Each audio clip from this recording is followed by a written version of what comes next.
একটা কথা স্মরণে রেখো ভগবান দাস, যেহেতু তুমি প্রথম প্রয়াসে অসফল হয়েছ, তার মূল্য ওদের দিতে হবে।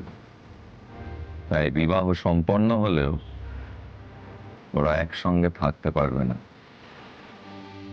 তাহলে বিবাহটা করে লাভ কি? লাভ লোকসান এগুলো বিবাহের মন্ত্র নয় ভগবান দাস। বিবাহের মন্ত্র হলো যদিদং হৃদয়ং তব তদস্তু হৃদয়ং মম। তাই বিবাহটা অনিবার্য। শুধু একটা কথা স্মরণে রেখো, তোমার সাফল্য যেমন অন্যের জীবন গড়ে দেবে, তেমনি তোমার ব্যর্থতা তাদের জীবন জটিল করে তুলবে।